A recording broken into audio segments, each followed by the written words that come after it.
नमस्कार, सुप्रभातम। आप देख रहे हो राष्ट्र प्रथम, मैं हूं जिगर। नजर करते हैं हेडलाइन पर। राजस्थान में सियासी संकट के बाद एक बार छटते हुए दिखाई दे रहे हैं, लेकिन 25 सितंबर को उठा तूफान अभी भी पूरी तरह शांत नहीं हुआ। सियासी घटनाक्रम के बाद शांत पड़ी राजस्थान में कांग्रेस की राजनीति में एक बार फिर बवाल। केंद्रीय गृह व सहकारिता मंत्री अमित शाह का जम्मू कश्मीर का दौरा कई मायनों में महत्वपूर्ण। जम्मू कश्मीर के डीजी जेल हेमंत कुमार लोहिया की हत्या के तार आतंकी संगठन से जुड़े। जगत जननी मां आदिशक्ति की आराधना के विशिष्ट अवसर पर शारदीय नवरात्रि की 9वीं तिथि पर मुख्यमंत्री योगी आदित्यनाथ ने पीठ की परंपरा का निर्वाह किया। खबरें विस्तार से। राजस्थान में सियासी संकट में बादल एक बार छटते हुए दिखाई दे रहे हैं, लेकिन 25 सितंबर को उठा तूफान अभी भी पूरी तरह शांत नहीं हुआ। मुख्यमंत्री अशोक गहलोत और सचिन पायलट के खेमे की कमान समर्थित विधायकों ने संभाल रखी है, जहां दोनों गुटों के नेताओं के बीच बयानबाजी का दौर लगातार जारी है। गहलोत गुट जहां पायलट खेमे को लगातार 2020 की बगावत याद दिला रहा है, वहीं पायलट खेमा चुप्पी साधे बैठा है। इसी बीच राजस्थान के पूर्व मुख्यमंत्री सचिन पायलट ने देर रात कैबिनेट मंत्री प्रताप सिंह खाचरियावास से मुलाकात की। बताया जा रहा है कि दोनों के बीच करीब 1.5 घंटे तक चर्चा हुई। विधायक प्रताप सिंह खाचरियावास से मिलने के बाद पायलट उनके घर गए थे और बता दें कि जयपुर में विधायक दल की बैठक में बहिष्कार में प्रताप सिंह अहम भूमिका में रहे हैं। बागी विधायकों को मंत्री शांति धारीवाल के घर से स्पीकर जोशी के घर ले गए, जहां उन्होंने सामूहिक इस्तीफा दे दिया था।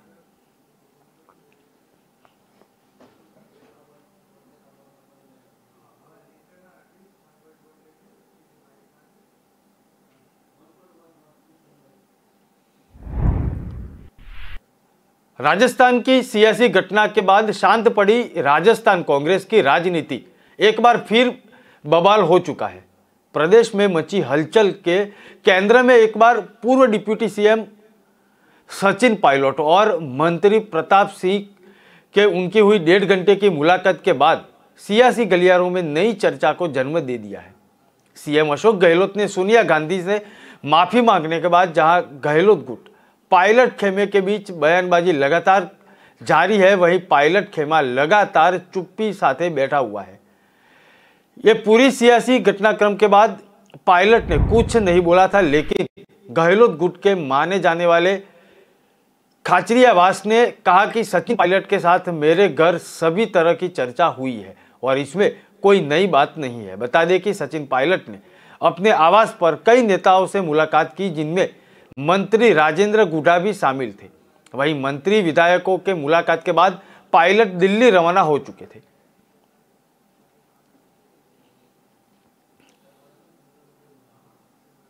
ना चाहिए आपको कि सचिन पायलट जी और मैं खुद विधानसभा में एक ही टेबल पर बैठते हैं। फर्स्ट रो की जो चेयर है उसमें हम दोनों बराबर बैठते हैं, तो वहां भी बात होती रहती है। तो ये जो आप कहते हो ना हमारी बात नहीं होती, हमारी बात तो विधानसभा में भी होती रहती है।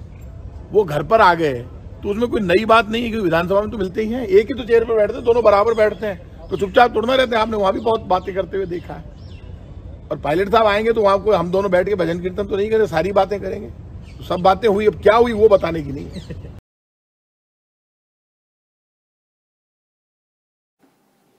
केंद्रीय गृह व सहकारिता मंत्री अमित शाह का जम्मू कश्मीर दौरा कई मायनों में महत्वपूर्ण है। शाह जहां अपने इस दौरे में जम्मू कश्मीर में विधानसभा चुनाव की जमीन तैयार करेंगे, उसके साथ ही प्रदेश में विकास को गति देने की बात भी कर रहे हैं। कई महत्वाकांक्षी योजनाओं का लोकार्पण भी किया। जम्मू कश्मीर के 3 दिवसीय प्रवास पर अमित शाह का राजौरी पहुंचने पर जोरदार स्वागत किया गया था। भारत माता की जय के नारे के साथ यह विशाल जनसभा को संबोधित करते हुए गृह मंत्री ने अनुच्छेद 370 का समर्थन करने वाले को आड़े हाथे लिया।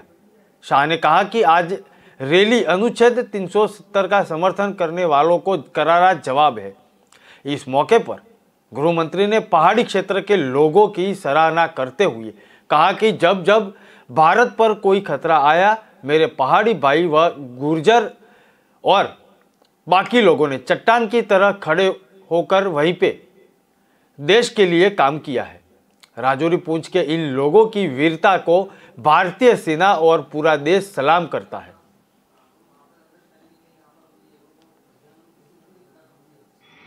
मोदी जी ने 5 अगस्त 2019 को एक महत्वपूर्ण फैसला दिया और धारा 370 और 35 से उखाड़कर फेंक दी।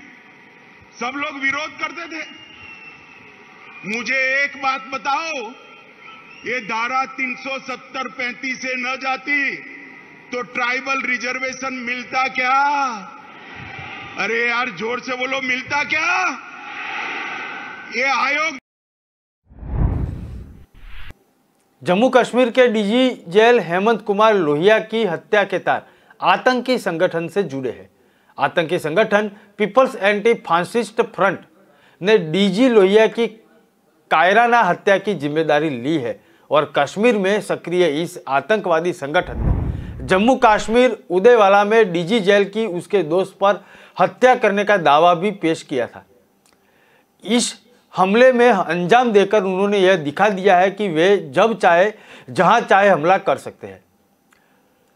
पीएफएफ के प्रवक्ता तनवीर अहमद ने इस संबंध में प्रेस विज्ञप्ति जारी करते हुए दावा किया कि जम्मू कश्मीर के 3 दिवसीय दौरे पर गृह मंत्री अमित शाह इतनी सख्त सुरक्षा के बावजूद यहां छोटा सा तोहफा हम दे रहे हैं। उन्होंने लिखा कि उनके स्पेशल स्क्वाड ने इंटेलिजेंस के आधार पर इस ऑपरेशन को अंजाम दे दिया है। कश्मीर घाटी में हाल ही में सक्रिय हुए आतंकी संगठन ने दावा किया है कि आगे भी इस तरह की आतंकी वारदातों का अंजाम देंगे और गृह मंत्री को चुनौती दे दी है।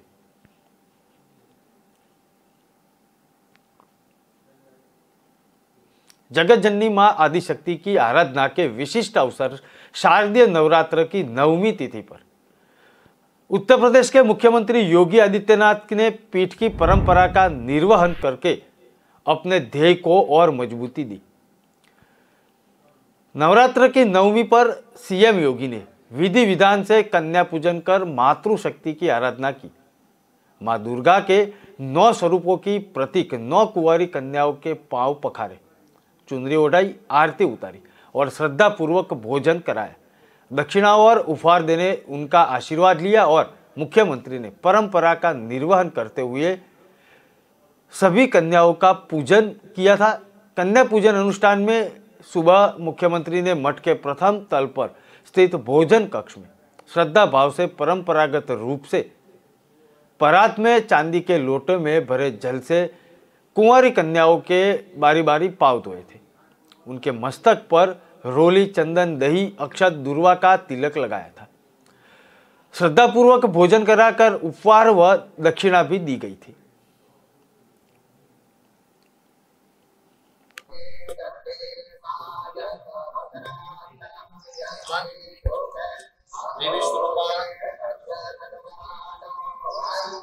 कन्या पूजन का कार्यक्रम की संपन्न हुआ। मेरा सौभाग्य है कि मुझे इस कार्यक्रम को संपन्न करने का अवसर प्राप्त हुआ है। ये मातृशक्ति के प्रति सम्मान का व्यक्त करने का सनातन हिंदू धर्म की परंपरा का एक महत्वपूर्ण आयोजन है और सनातन काल से ही सभी धर्मावलंबी अपनी इस प्रतिबद्धता के साथ जुड़कर के वर्ष में इस आयोजन के साथ जुड़ते हैं। इन कार्यक्रमों को सफल बनाने में अपना योगदान देते हैं। दुर्गा पूजा के पंडाल भी जगह जगह लगते हैं। लोग पूरे परिवार के साथ इस अनुष्ठान के साथ जुड़ते हैं और अभी विगत 2 दिनों से भोजन का जो कार्यक्रम दुर्गा सबसे एक वार्ड के साथ ही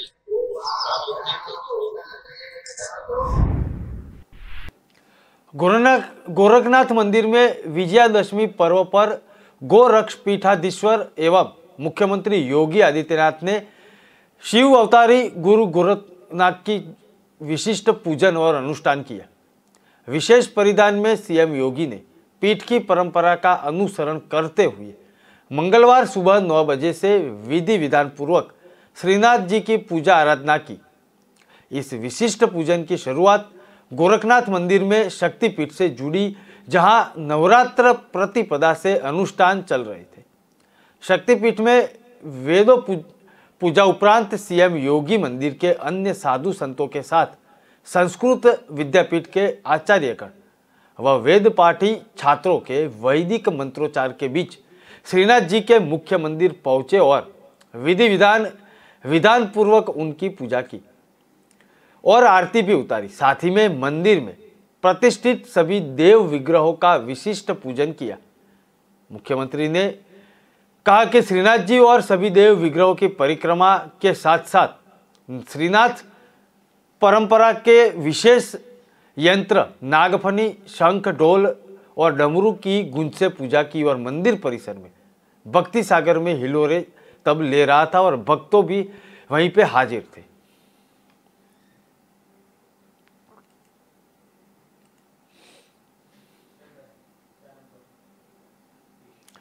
बिहार सरकार में मंत्री पद से इस्तीफा देने के बाद सुधाकर सिंह जिले के अगोरा पहुंचे थे और पूर्व कृषि मंत्री सुधाकर सिंह ने अगोरा प्रखंड मुख्यालय में आदिवासियों और किसानों के साथ सम्मेलन किया था।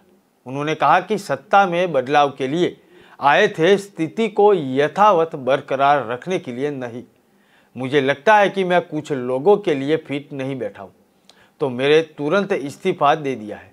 कुछ दिन पहले कैमूर के चांद में एक किसान सम्मेलन के दौरान उन्होंने मंच से कहा था कि मेरे विभाग के अधिकारी चोर हैं, मैं चोरों का सरदार हूं। इसके बाद ही नीतीश सरकार और सुधाकर सिंह के बीच तख्ती बढ़ चुकी थी।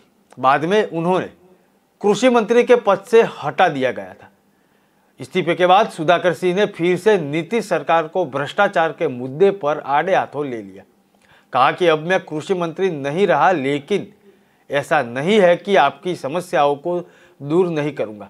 मैं आपकी समस्याओं को दूर कराने के लिए सदा तत्पर हूं।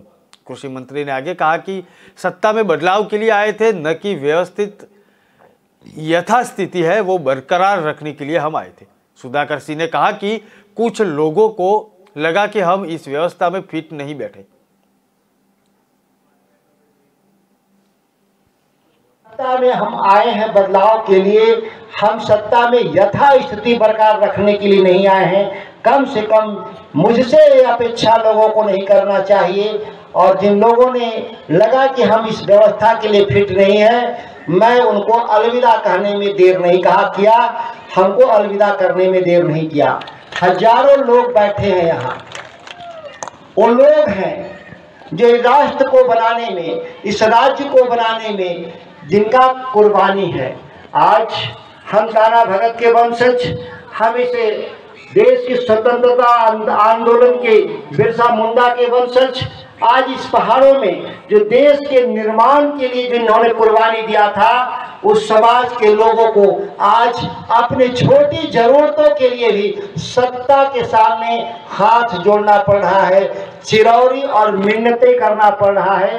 क्या उसके बाद भी हुक्मरान जो बैठे हैं, जो सरकारी नौकरी में बैठे लोग हैं, वह मालिक के भाव से उधर आते। बिहार के कृषि मंत्री सुधाकर सिंह एक बार फिर अपने विभाग के अधिकारियों पर भ्रष्टाचार का आरोप लगाकर चर्चा में है, लेकिन उनके आरोप ने उनके अपने दल राजद और सहयोगी जेडीयू को नाराज कर दिया। सुधाकर सिंह को इशारे में साफ साफ बता दिया कि इस तरह अपने विभाग के अधिकारियों पर भ्रष्टाचार का आरोप लगाना सही बात है। इस तरह का बयान बर्खास्त नहीं किया जा सकता। जेडीयू के मुख्य प्रवक्ता नीरज कुमार ने कहा कि सुधाकर सिंह अपने विभाग के मंत्री और सक्षम है अपने अंडर काम करने वाले कर्मचारियों पर कार्यवाही करने के लिए। लेकिन वे ऐसा नहीं कर रहे थे, तो उनके नियत पर सवाल खड़े हो सकता है। वे बयान देकर क्या साबित करना चाहते हैं, इस तरह का बयान सही नहीं है। वहीं आरजेडी प्रवक्ता शक्ति यादव ने मंत्री सुधाकर सिंह को ना सिर्फ नसीहत देते नजर पाए, लेकिन सुधाकर सिंह अपने विभाग के मंत्री और उन्हें काम करने के लिए मंत्री बनाया गया था। अगर उनके विभाग में अधिकारी गड़बड़ी कर रहे हैं तो वो कार्यवाही क्यों नहीं करते। इस तरह सिर्फ बयान देना सही नहीं है। इस तरह का बयान देने से परहेज करें।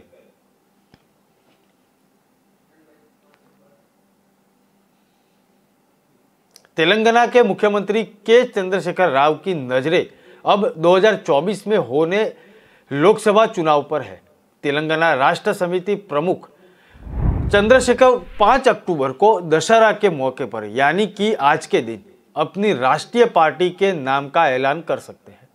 सूत्रों के मुताबिक माना जा रहा है कि केसीआर दशहरा के मौके पर अपनी राष्ट्रीय पार्टी के नाम की घोषणा करेंगे। इसके पहले तेलंगाना भवन में एक बैठक की थी। सीएम ऑफिस के जारी एक आधिकारिक विज्ञप्ति में इसकी जानकारी दी गई है। कहा जा रहा है कि इसी बैठक के बाद केसीआर राष्ट्रीय राजनीति में अपनी एंट्री के बारे में जानकारी दे सकते हैं।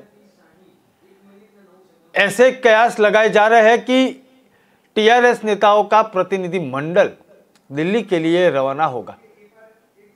सूत्रों के मुताबिक पार्टी के नाम के ऐलान के बाद केसीआर 9 अक्टूबर को दिल्ली में एक जनसभा आयोजित करने वाले हैं। इस बारे में टीआरएस नेता श्रीधर रेड्डी ने कहा कि एनडीए शासन चलाने में असफल हुआ है। ऐसे में देश की जनता मजबूत राष्ट्रीय दल की ओर देख रही है। रेड्डी ने आगे कहा कि गुजरात मॉडल बुरी तरह से फेल हो चुका है।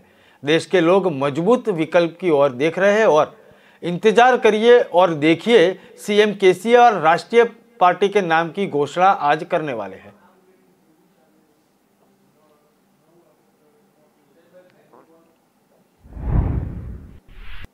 केसीआर के इस संभावित कदम को लेकर कांग्रेस ने हमला बोला है।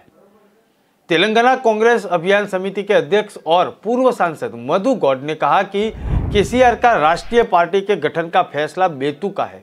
उन्होंने तेलंगाना के लोगों को बेवकूफ बनाया और अब देश की जनता को बेवकूफ बनाना चाहते हैं। यह उनकी नाकाम योग को छुपाने के लिए परिवार के सदस्यों को दिल्ली शराब घोटाले से बचाने की एक चाल है। उन्होंने कहा कि भाजपा को फायदा पहुंचाने के लिए केसीआर विपक्ष की सिर्फ बांटने की कोशिश कर रहा है। कांग्रेस की भाजपा मुक्त देश का विकल्प है। केसीआर भी ऐसा चाहते हैं तो उन्हें कांग्रेस में आ जाना चाहिए। इसको लेकर भाजपा के राज्यसभा सांसद डॉक्टर लक्ष्मण ने भी प्रतिक्रिया दी। उन्होंने कहा कि लोकतंत्र में भी राजनीतिक दल को राष्ट्रीय पार्टी लॉन्च करने का अधिकार है। उन्होंने कहा कि केसीआर ने तेलंगाना की जनता से फिर वादों अभी पूरा तक नहीं किया है और ऐसे में राज्य की जनता में उनकी सरकार को लेकर भारी नाराजगी है।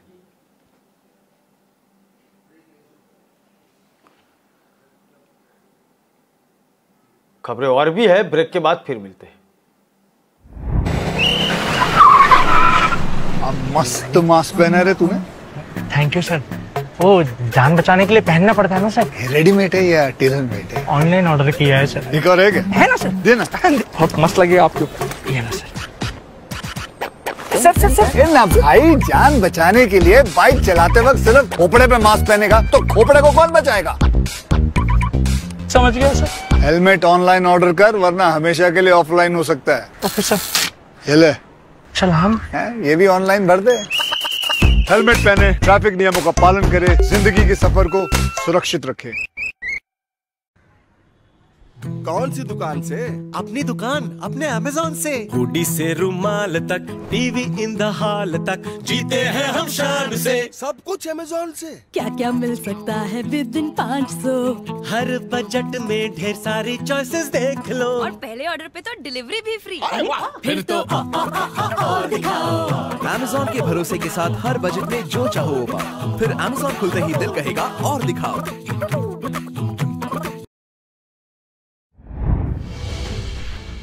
बिहार में नगर निकाय चुनाव टला तय, पटना हाईकोर्ट का बड़ा फैसला। ओबीसी आरक्षण को लेकर दिया फैसला। बिहार के नगर निकाय चुनाव पर पटना हाईकोर्ट के फैसले पर सियासत शुरू। दिल्ली नगर निगम चुनाव नजदीक आते देखकर आम आदमी पार्टी ने भाजपा पर हमले तेज कर दिए। आदेश गुप्ता ने कहा कि 8 सालों के कार्यकाल में केजरीवाल ने बुजुर्गों, विधवाओं और दिव्यांगों को मिलने वाली पेंशन को बंद कर दिया और उनके बाद कहते हैं कि उन्होंने अपने कार्यकाल में बुजुर्गों की पेंशन के 2 से 3 गुना कर दिया है। कांग्रेस के अध्यक्ष पद का चुनाव प्रचार प्रसार शुरू हो चुका है। अध्यक्ष पद के चुनाव के लिए शशि थरूर और मल्लिकार्जुन खड़गे आमने सामने हैं।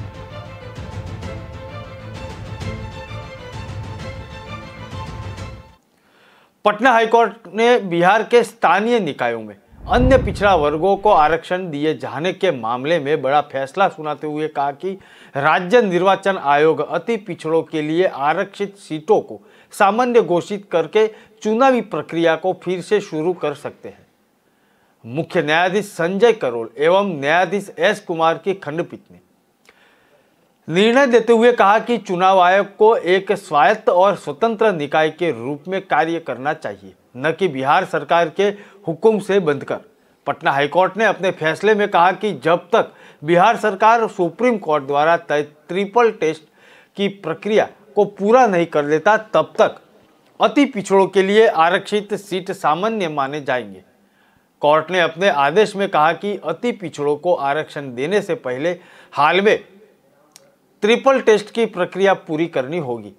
हाईकोर्ट ने अपने फैसले में यह भी कहा है कि राज्य निर्वाचन आयोग या तो अति पिछड़ों के लिए आरक्षित सीटों को सामान्य करार देकर चुनावी प्रक्रिया को आगे बढ़ाए या फिर सुप्रीम कोर्ट के निर्देश अनुसार ट्रिपल टेस्ट करा नया सिरे से आरक्षण का प्रावधान बनाए।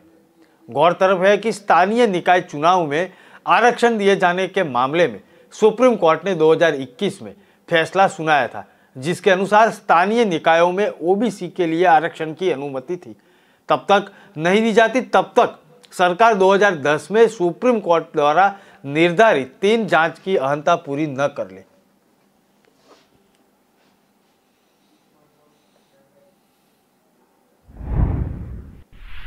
बिहार में नगर निकाय चुनाव पर पटना हाईकोर्ट ने फैसले पर सियासत शुरू हो चुकी है। जदयू संसदीय बोर्ड के अध्यक्ष उपेंद्र कुशवाहा ने अपनी नाराजगी बताई। यह फैसले को दुर्भाग्यपूर्ण बताते हुए उन्हें केंद्र सरकार और भाजपा की साजिश का परिणाम बताया। कहा कि यह आरक्षण समाप्त करने की कोशिश है, खिलाफ जदयू आंदोलन करेगा और शीघ्र ही कार्यक्रम की घोषणा भी करेगी। कुशवाहा ने कहा कि जाति की गिनती का आंकड़ा तत्काल अनिवार्य है। केंद्र सरकार की जाति की गिनती नहीं करवा रही। समय पर केंद्र सरकार ने जाति की गिनती करवा ली होती तो 3 टेस्ट की जांच प्रक्रिया पूरी हो जाती।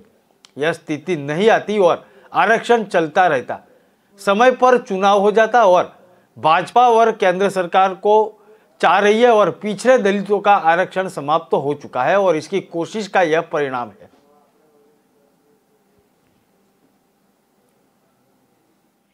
पटना उच्च न्यायालय द्वारा अभी फैसला हुआ है कि बिहार में जो नगर निकायों का चुनाव चल रहा है उसमें अति पिछड़ा का आरक्षण समाप्त होना चाहिए और समाप्त करके बिहार की सरकार फिर से नोटिफिकेशन जारी करे तब चुनाव कराए। तत्काल सब चुनाव को रोक दिया गया है।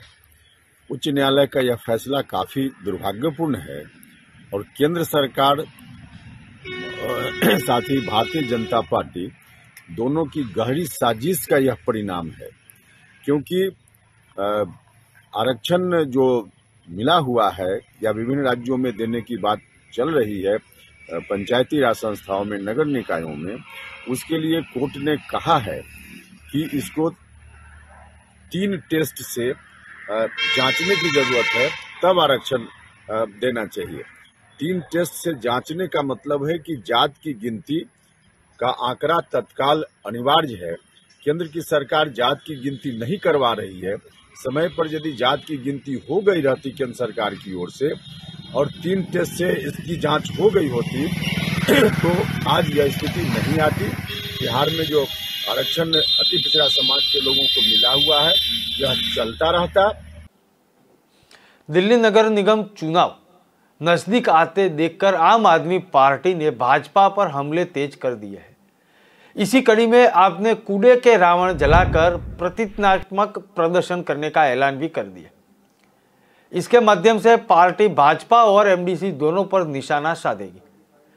दिल्ली के 3500 से ज्यादा स्थानों पर कूड़े का रावण जलाया जाएगा और आप विधायक पार्टी की ओर से एमसीडी प्रभारी दुर्गेश पाठक ने प्रेस वार्ता कर इसकी घोषणा करते हुए कहा कि भाजपा के एमसीडी में रहते हुए वर्षों से स्वच्छ सर्वेक्षण में निगम को पिछड़ना पड़ा है। भाजपा ने 15 साल तक एमसीडी में सत्ता में रहने के बाद दिल्ली में पहले 3 कूड़े के पहाड़ खड़े किए थे, अब 16 नए कूड़े के पहाड़ खड़े करने की तैयारी कर रही है। उन्होंने कहा कि दिल्ली की जनता से अपील है कि दशहरा के अवसर पर कूड़े के रावण जलाकर भाजपा के खिलाफ प्रदर्शन में भाग ले। उन्होंने कहा कि एमसीडी चुनाव जल्दी हो सकते हैं और जिसमें भारी बहुमत से जीतकर आप दिल्ली को साफ करने की जिम्मेदारी उठाए। उन्होंने कहा कि दशहरा का समय है और दशहरा के दिन बुराइयों के प्रतीक रावण को जलाया जाता है। दिल्ली में कूड़ा भाजपा की निष्फलता का प्रतीक बन चुका है।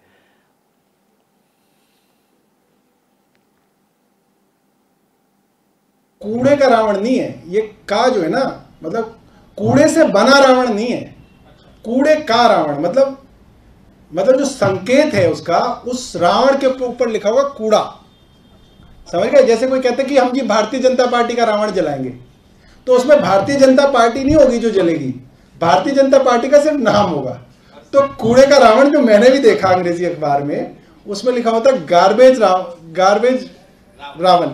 तो वो सुनने में लगता है कि अब इतनी मेहनत कौन करेगा कि इनका कूड़ा इकट्ठा करके उसका रावण बनेगा।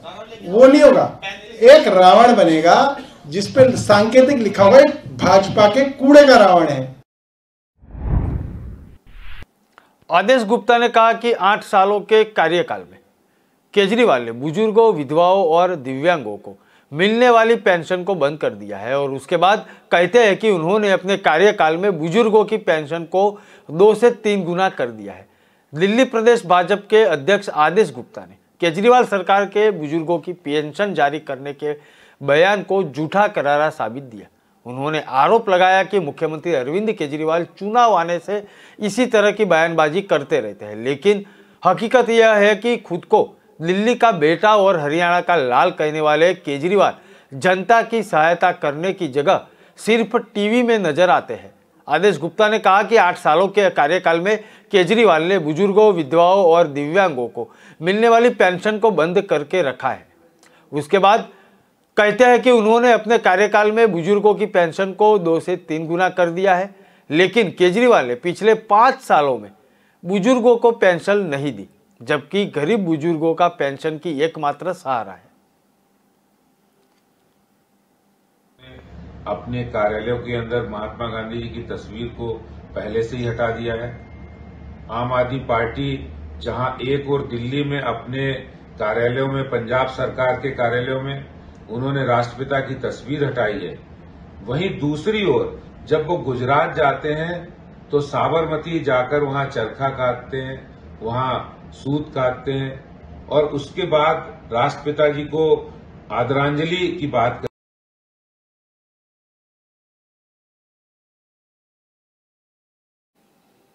कांग्रेस के अध्यक्ष पद का चुनाव प्रचार प्रसार शुरू हो चुका है। अध्यक्ष पद के उम्मीदवार के लिए शशि थरूर और मल्लिकार्जुन खड़गे आमने सामने हैं। इस बीच केरल प्रदेश कांग्रेस कमेटी के प्रमुख सुधाकर खड़गे के समर्थन में आए और कांग्रेस नेता शशि थरूर ने कहा कि उन्होंने कभी भी बड़े नेताओं से उनका समर्थन करने की उम्मीद नहीं की थी। वह अब भी इसकी उम्मीद नहीं करते, लेकिन उन्हें सभी के समर्थन की जरूरत है।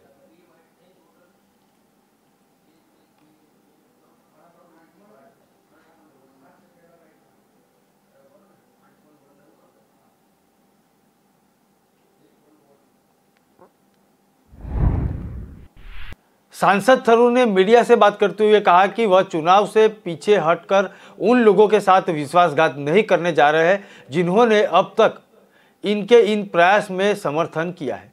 उन्होंने कहा कि पार्टी के बड़े नेताओं ने किसी समर्थन की उम्मीद नहीं कर रहे थे, लेकिन अब भी इसकी उम्मीद नहीं है। साथ में उन्होंने कहा कि नागपुर, वर्धा और फिर हैदराबाद में पार्टी कार्यकर्ताओं से मिला हूं और लोग वही है जो मुझसे चुनाव लड़ने के लिए कह रहे हैं और पीछे नहीं हटेंगे। पूछे जाने पर क्या खड़गे के लिए सुधाकरण का सार्वजनिक समर्थन दूसरों को उनका समर्थन करने में उत्साहित है कि नहीं, इस पर थरूर ने कहा कि हो सकता है कि ऐसा नहीं कर रहा, मुझे यह समझाने की जरूरत भी नहीं है। लोगों के दिमाग में क्या चल रहा है, मैं एक बात कहूँगा, कोई भी गुप्त या सार्वजनिक रूप से जो कुछ भी कहता है, लेकिन वोट गुप्त तरीके से होता है। साथ ही में उन्होंने कहा कि किसी को पता नहीं चलेगा कि किसने किसे वोट दिया। लोग अपनी इच्छा और विश्वास के अनुसार वोट करते हैं। वे तय है कि किसे पार्टी को मजबूत करना चाहते हैं और इस भविष्य में आने वाली चुनौतियों का मुकाबला करने के लिए तैयार है। Famous leaders between and before them, starting with Jawaharlal Nehru ji, have taught this nation and built the party to lead it into a brighter future. In my own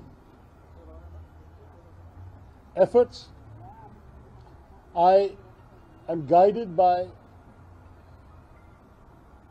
the lakhs, crores of party workers throughout the country who have taken this Congress party through good times and bad, and who are once again hoping for a renewed vigor and dynamism and energy in the Congress party.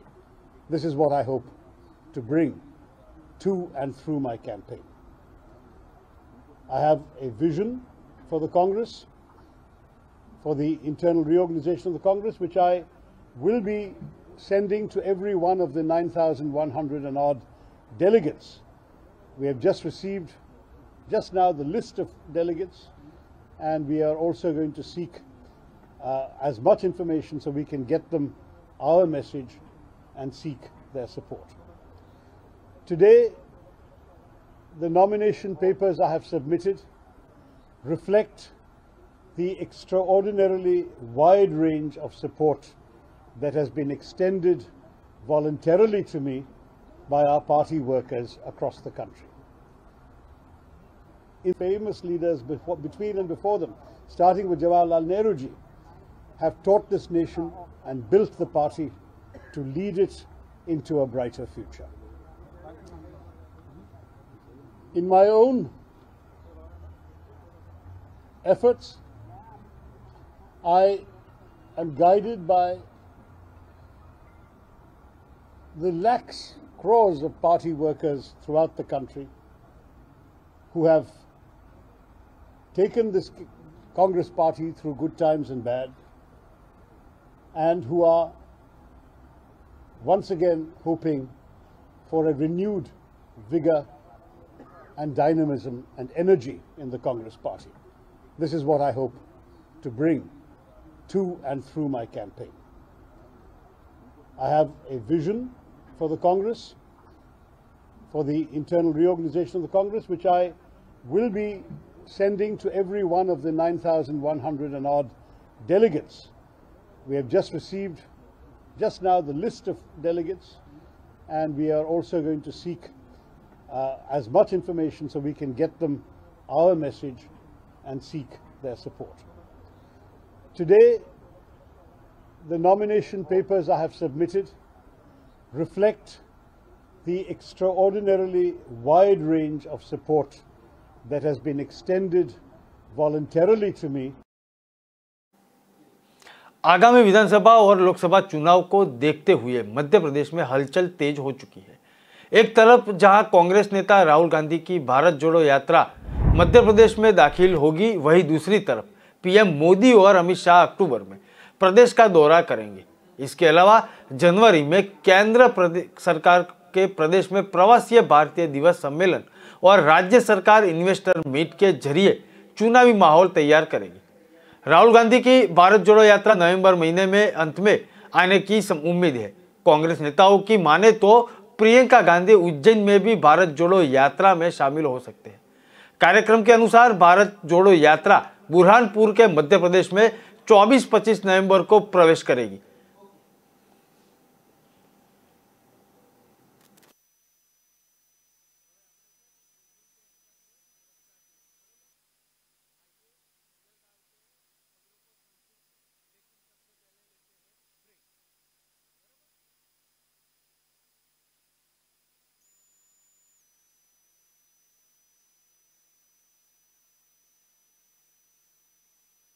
में रफ्तार के साथ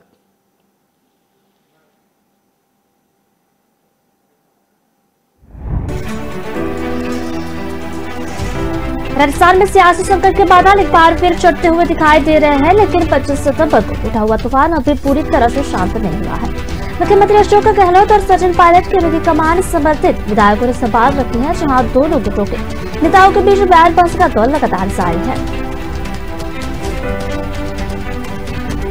राजस्थान में 25 सितंबर को हुआ सियासी घटनाक्रम के बाद शांत पड़ी राजस्थान में कांग्रेस की राजनीति में मंगलवार को एक बार फिर बवाल हो गया। प्रदेश में मची हलचल के केंद्र में इस बार पूर्व डिप्टी सीएम सचिन पायलट और मंत्री प्रताप सिंह खाचरियावास थे, जिनकी हुई जज घंटे में की मुलाकात ने सियासी गलियारों में नई चर्चा को जन्म दिया है। केंद्रीय गृह व सहकारिता मंत्री अमित शाह का जम्मू कश्मीर का दौरा कई मायनों में महत्वपूर्ण है। शाहजहां अपने दौरे के इस जम्मू कश्मीर में विधानसभा चुनाव की जमीन तैयार करेंगे, तो वहीं प्रदेश में विकास को गति देने के लिए भी कई महत्वाकांक्षी योजनाओं का लोकार्पण किया।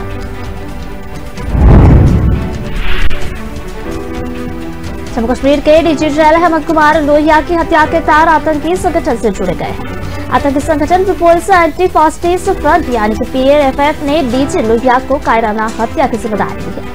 कश्मीर में सक्रिय इस आतंकवादी संगठन ने जम्मू के उदयवाला में डीजी जल की उसके दोस्त के घर में हत्या करने का दावा करते हुए कहा कि इसमें हमले को अंजाम देकर उन्होंने यह दिखा दिया है कि जब चाहे जहां चाहे हमला कर सकते हैं। जगतजननी मां व आद्य शक्ति की आराधना के विशिष्ट अवसर शारदीय नवरात्र की 9वीं तिथि पर गोरक्षनाथ पीठ एवं मुख्यमंत्री योगी आदित्यनाथ ने पीठ की परंपरा का निर्वहन करते अपने ध्यान को और मजबूती दी। मंगलवार सुबह नवरात्र की 9वीं पर सीएम योगी ने विधि विधान से कन्या पूजन कर मातृशक्ति की आराधना की। गोरखनाथ मंदिर में विजयदशमी पर्व गोरक्ष पीठाधीश्वर एवं मुख्यमंत्री योगी आदित्यनाथ ने शिवावतारी गुरु गोरक्षनाथ जी का विशिष्ट पूजन अनुष्ठान किया। विशेष परिधान में सीएम योगी ने पीठ की परंपरा का अनुसरण करते हुए मंगलवार सुबह 9 बजे से विधि विधान पूर्वक श्रीनाथ जी की पूजा आराधना की। बिहार सरकार में मंत्री पद से इस्तीफा देने के बाद सोमवार को सुधाकर सिंह जिले के अधौरा पहुंचे। पूर्व कृषि मंत्री सुधाकर सिंह ने अधौरा प्रखंड मुख्यालय में आदिवासियों और किसानों के साथ सम्मेलन किया।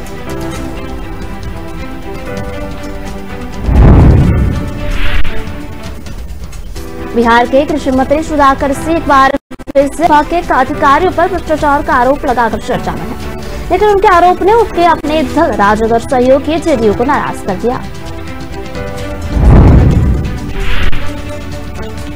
तेलंगाना के मुख्यमंत्री चंद्रशेखर राव की नजरें अब 2024 में होने लोकसभा चुनाव पर है। तेलंगाना राष्ट्र समिति के प्रमुख चंद्रशेखर 5 अक्टूबर को दशहरा के मौके पर अपनी राष्ट्रीय पार्टी का नाम ऐलान कर सकते हैं।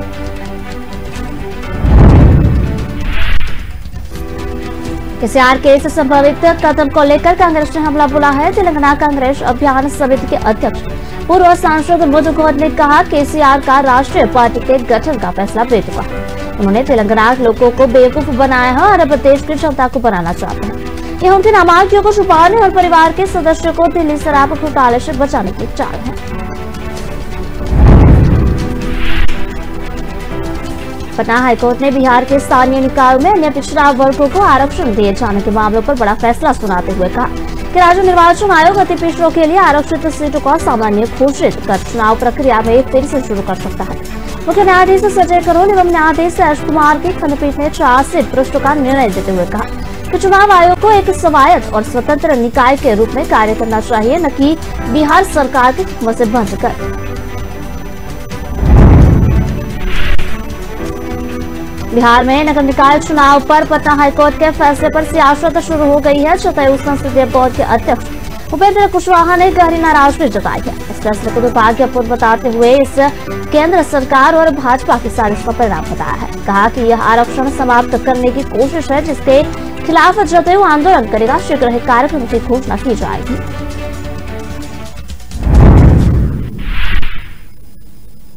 दिल्ली नगर निगम चुनाव नजदीक आते देख आम आदमी पार्टी यानी आप ने भाजपा पर हमला तेज कर दिया है। इसी कड़ी में आपने कूड़े रावण जलाकर प्रतीकात्मक प्रदर्शन करने का ऐलान किया है। इसके माध्यम से पार्टी भाजपा और एमसीसी दोनों पर निशान साधेगी।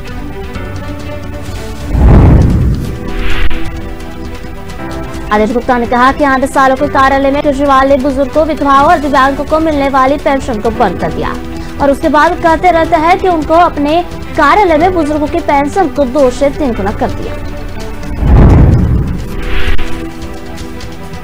कांग्रेस के अध्यक्ष पद का चुनाव प्रचार शुरू हो गया है। अध्यक्ष पद के उम्मीदवार के लिए शशि थरूर और मल्लिकार्जुन खड़गे आमने सामने है। इस बीच केरल प्रदेश कांग्रेस कमेटी के प्रमुख सुधाकर खड़गे को समर्थन में आ गए हैं। सांसद थरूर ने बात करते हुए बताया कि वह चुनाव से पीछे हटकर उन लोगों के साथ विश्वासघात नहीं करने जा रहे हैं जिन्होंने अब तक उन्हें इस प्रयास में उसका समर्थन किया है। उन्होंने कहा कि मैं पार्टी के बड़े नेता से किसी समर्थन की उम्मीद नहीं कर रहा था और मैं अब भी इसकी उम्मीद नहीं कर रहा हूं। आगामी विधानसभा और लोकसभा चुनाव को देखते हुए मध्य प्रदेश में हलचल तेज हो चली है। एक तरफ जहां कांग्रेस नेता राहुल गांधी की भारत जोड़ो यात्रा नवंबर में मध्य प्रदेश में दाखिल होगी, वहीं दूसरी तरफ पीएम मोदी और अमित शाह अक्टूबर में प्रदेश का दौरा करेंगे। इसके अलावा जनवरी में केंद्र सरकार प्रदेश में प्रवासी भारतीय दिवस सम्मेलन में और राज्य सरकार इन्वेस्टर मीट के जरिए चुनावी माहौल तैयार करेगी।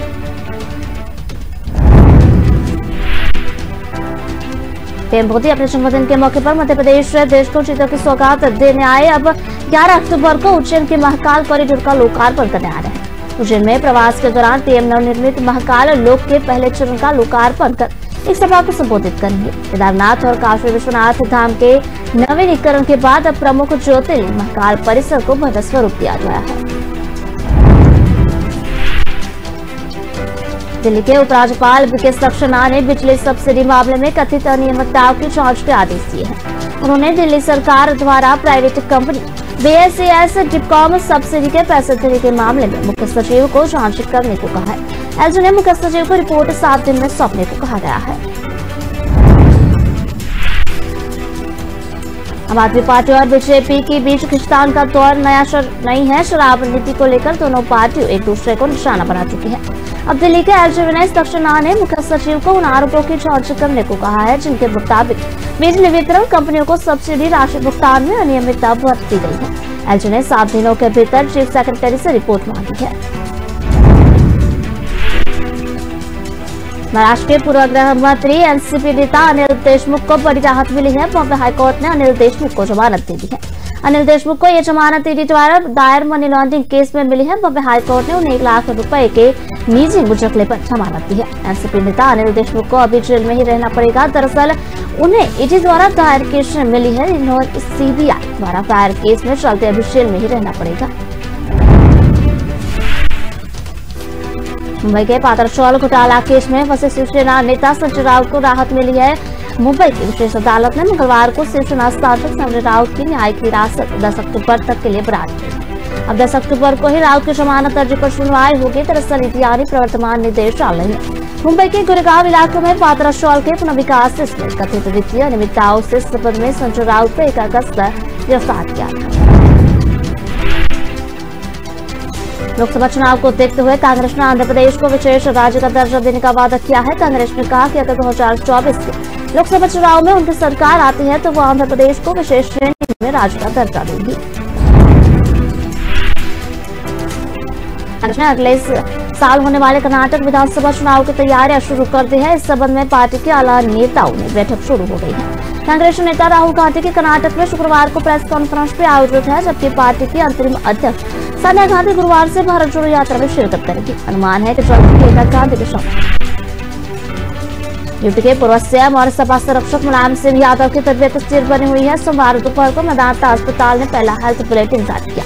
इसमें सिर्फ इतना बताया गया कि वह यूनिट यानी क्रिटिकल केयर यूनिट में एडमिट है। स्पेशल डॉक्टरों की टीम उनका ट्रीटमेंट कर रही है।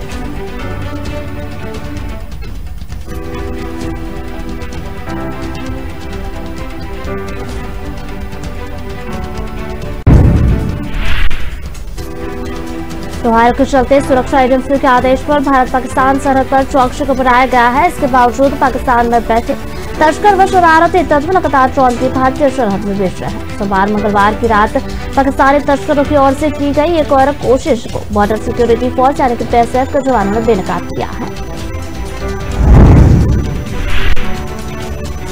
पंजाब में गुरदासपुर जिले के डेरा बाबा नानक सेक्टर में 5 बार पाकिस्तान की तरफ से ही ड्रोन सीमा पे घुसपैठ की। सोमवार रात 10:22 से 2:52 के बीच ड्रोन 5 बार भारतीय एरिया में आया। ड्रोन की आवाज सुनकर बॉर्डर सिक्योरिटी फोर्स BSF के जवानों ने इलू बम का इस्तेमाल किया और 33 राउंड फायरिंग की, जिसके बाद ड्रोन लौट गया। शराब रैली को लेकर एकनाथ शिंदे और उद्धव ठाकरे गुट अभी भी सामने सामने है। कोर्ट ने उद्धव ठाकरे के नेतृत्व वाले गुट को दादर के शिवाजी पार्क में दशहरा रैली की अनुमति दी है। महाराष्ट्र के मुख्यमंत्री एकनाथ शिंदे के नेतृत्व वाला गुट बॉम्बे कुला कॉम्प्लेक्स यानी कि BKC में रैली करेगा। 5 अक्टूबर को होने वाली इन दोनों रैलियों से पहले शिवसेना के दोनों गुट ने रैली की वीडियो टीजर जारी कर एक दूसरे पर तर्ज कसे हैं।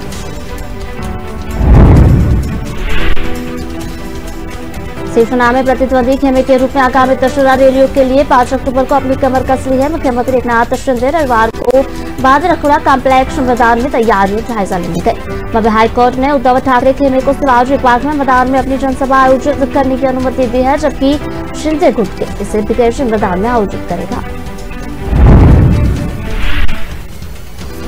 राजस्थान में 2023 के विधानसभा चुनाव अब नजदीक है। अब से ठीक 1 साल भर 2023 में अक्टूबर के महीने में चुनाव के लिए आचार संहिता लागू हो जाएगी। ऐसे में कांग्रेस और बीजेपी दोनों ही नजर राजस्थान पर है। कांग्रेस के नेता लगातार जहां सरकार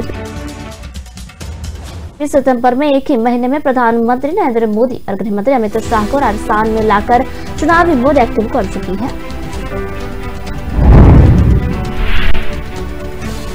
राजस्थान में कांग्रेस का सियासी संग्राम अभी थमा नहीं है। मुख्यमंत्री अशोक गहलोत और पूर्व मुख्यमंत्री सचिन पायलट खेमे विधायकों को अपने अपने पक्ष में नामांकन करने में जुटे हैं। उम्मीद है कि गहलोत के इस्तीफे की पेशकश पर फैसला कांग्रेस अध्यक्ष के चुनाव के बाद होगा। उधर विधायक दल की बैठक में नहीं जाकर समांतर बैठक करने और विधानसभा अध्यक्ष डॉक्टर CP जोशी के इस्तीफे सौंपने वाले विधायकों के बारे में अब तक कोई निर्णय नहीं हुआ है। विधानसभा अध्यक्ष ने इस संबंध में अब तक कोई निर्णय नहीं किया है। मध्य प्रदेश में आदि पुरुष फिल्म का ट्रेलर लेकर विवाद करवा गया है। मध्य प्रदेश के गृह मंत्री नरोत्तम मिश्रा ने चेतावनी दी है कि यदि पुरुष के विवादित दृश्यों को नहीं हटाया गया तो कानूनी कार्रवाई पर विचार करेंगे। उन्होंने कहा कि वह खुद फिल्म के निर्माता ओम राउत को पत्र लिखेंगे, आपत्तिजनक दृश्य को दूर करने को कहेंगे। आदि पुरुष टीजर ने नेटिजन्स को निराश कर दिया है। ओम राउत द्वारा निर्देशित पहले टीजर में भगवान राम के रूप में प्रभास, रावण के रूप में सैफ अली खान और सीता के रूप में कृति सेनन और लक्ष्मण के रूप में सनी सिंह है। टीजर को 2 अक्टूबर को उत्तर प्रदेश के अयोध्या में एक भव्य कार्यक्रम में लॉन्च किया गया था। हालांकि टीजर अब सभी गलत कारणों से चर्चा में है। दिल्ली में बिजली वितरण कंपनियों को सब्सिडी राशि भुगतान में कथित अनियमितता के आरोपों की जांच का आदेश दिए जाने के बाद मुख्यमंत्री अरविंद केजरीवाल ने इस पर अपनी प्रतिक्रिया दी है। केजरीवाल ने भाजपा पर दिल्ली में मुफ्त बिजली स्कीम रोकने की कोशिश का आरोप लगाते हुए कहा कि वह ऐसा नहीं होने देंगे। केजरीवाल ने इसे गुजरात से चुनाव भी जोड़ा है। केजरीवाल ने ट्वीट किया कि गुजरात को आपकी फ्री बिजली गारंटी को पसंद आ रही है, इसलिए भाजपा दिल्ली में फ्री बिजली रोकना चाहती है। दिल्ली में कथित बिजली घोटाले को लेकर भारतीय जनता पार्टी ने केजरीवाल सरकार पर निशान साधा है। भाजपा के राष्ट्रीय प्रवक्ता सुधांशु त्रिवेदी ने एक प्रेस कॉन्फ्रेंस में कहा कि दिल्ली में विद्युत वितरण कंपनियों की प्रक्रिया में गंभीर भ्रष्टाचार के तथ्य सामने आए हैं। इसमें 4 से 5 बिंदु ऐसे हैं जिससे जानने के बाद कोई भी व्यक्ति कह सकता है कि इसमें व्यापक भ्रष्टाचार हुआ है। उन्होंने कहा कि विद्युत वितरण प्राइवेट कंपनियों को बिकाए को केजरीवाल सरकार की प्रारंभिक बैठकों में तकरीबन 3200 करोड़ रुपए को अधिक देने का इंतजाम किया गया है। प्रश्न ये उठता है कि यह क्यों किया गया। गुजरात के वडोदरा में भीषण हादसे की खबर सामने आई है। यहाँ वायुसेना स्टेशन दारजीपुरा के पास एक ऑटो रिक्शा और ट्रेलर में टक्कर हो गई। इस हादसे में 7 लोगों की मौत हुई है, वहीं 7 अन्य लोग घायल भी हुए हैं। वह जानकारी पाकर मौके पर पहुंची पुलिस और बचाव कार्य में जुट गई। घायलों को इलाज के लिए अस्पताल ले जाया गया। जिला कलेक्टर AP गौर ने हादसे की जानकारी दी है।